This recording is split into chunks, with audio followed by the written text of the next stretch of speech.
तो नारद जी महाराज ये कथा वेद व्यास जी महाराज को श्रवण करा रहे थे। वो बालक छोटा था, मैं छोटा था, उस समय मैं लौट करके आ गया और मुझे 12 अक्षर का मंत्र दिए। उस मंत्र का उच्चारण करते हुए मैं तपस्या करने लग गया। तो कौन से मंत्र है?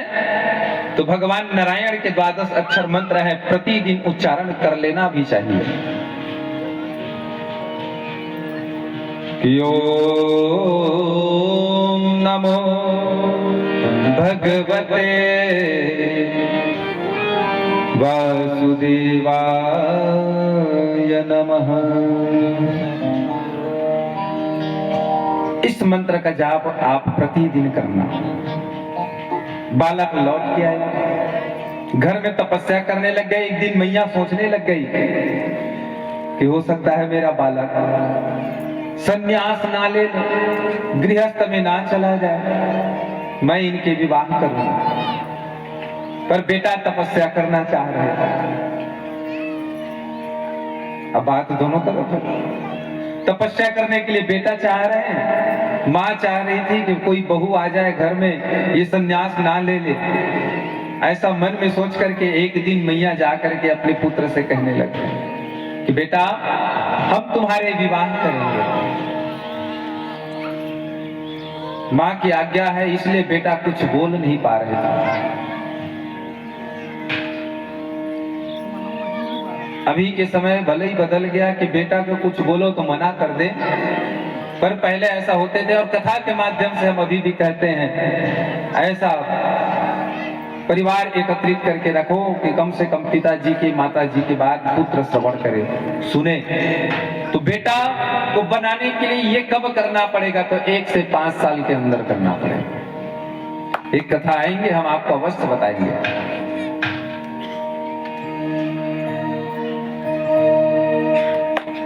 सूत जी महाराज कहते हैं सौनक आदि 88 या संत महात्माओं से, बेटा मना नहीं कर पाए माँ को, पर हाथ जोड़ करके परमात्मा से कह रहे थे, बालक प्रभु मैं आपकी सेवा करने के लिए मन में इच्छा जागृत है, मैं आपकी सेवा करना चाहता हूँ, पर मेरी माँ मेरे विवाह करना चाह रहे हैं।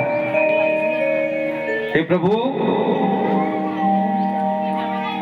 आपकी जैसी लीला है, आप जैसे रखना चाहोगे हम वैसे रहने के लिए तैयार हैं। हाथ जोड़ करके प्रार्थना कर रहे थे। कृष्ण पक्ष अंधेरी रात का समय आया। दासी माँ प्रतिदिन गौ माता की दूध दोहन करने के लिए सूर्य अस्त होने से पहले, डूबने से पहले जाकर के दूध की दोहन करती थी। पर धोखे से ना जाने किसी कारणवश विलंब हो गया, रात्रि हो गया, रात हो गई और कृष्ण पक्ष का समय चल रहा था, जिस समय चंद्रोदय नहीं होता।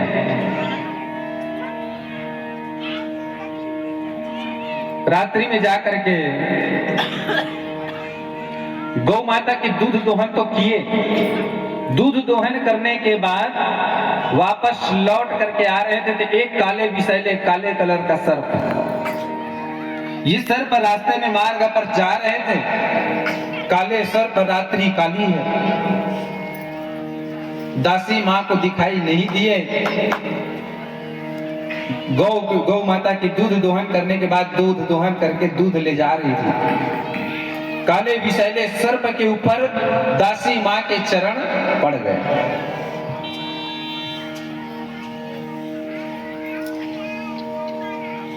जैसे चरण पड़े, सर्प का काम है जैसे उनके ऊपर पैर रखेंगे तो डसता। सर्प अपने फन उठाए और दासी मां को डस दिए। रात्रि तो जैसे भी कट गया।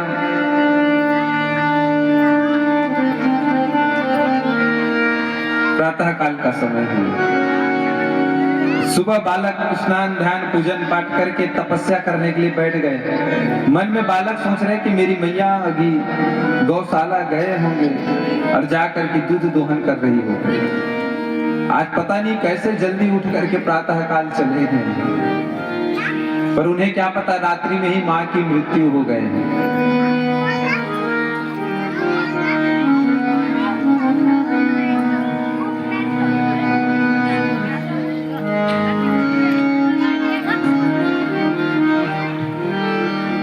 तपस्या करने के लिए बालक चले गए।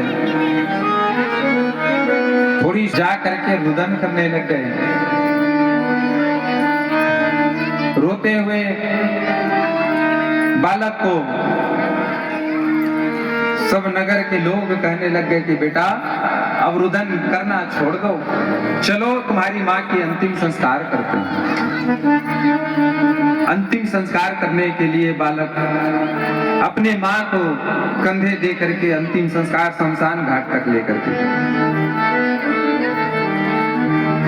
जा करके बढ़िया सुंदर उनके अंतिम संस्कार करने लग गए।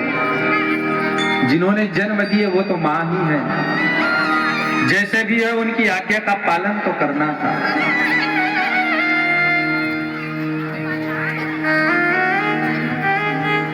पालन तो उनको करना ही था,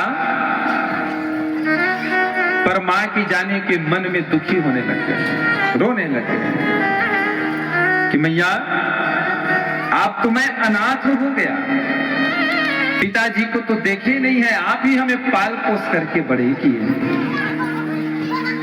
और इस संसार में आपके बाद मेरे सेवा बच्चे हूं मैं, अभी मुझे भोजन पका करके कौन खिलाएंगे, मुझसे प्रेम कौन करेंगे मैया। एक माँ ही है, माँ ही प्रेम कर सकते हैं, वो माँ आप मुझे छोड़ करके चले गए। मन में दुखी है, रो रहे थे।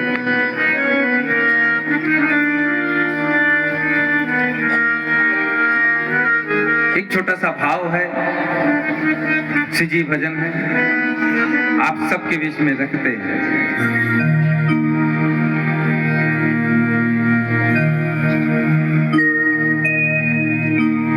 प्रेम से बोले श्रीमद् भागवत महापुराण की। चुपचाप बैठने वालों की।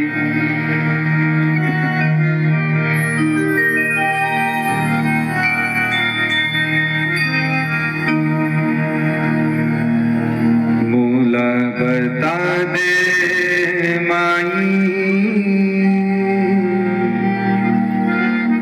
मोर का कसूर है,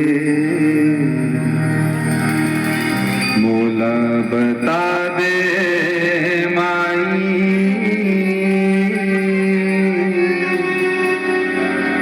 मोर का कसूर है, बता दे माई मोर का कसूर है, मूला बता दे माई मोर का कसूर है, बता दे माई मोर का कसूर है। कौन ताना दे के सुना देना, कौन कह के ना गिरवा देना, कौन ताना दे के सुना देना, कौन कह के अनाथ बुला देना, कौन ताना दे के सुना देना, कौन कह के अनाथ रुवा देना, कौन ताना दे के सुना देना, कौन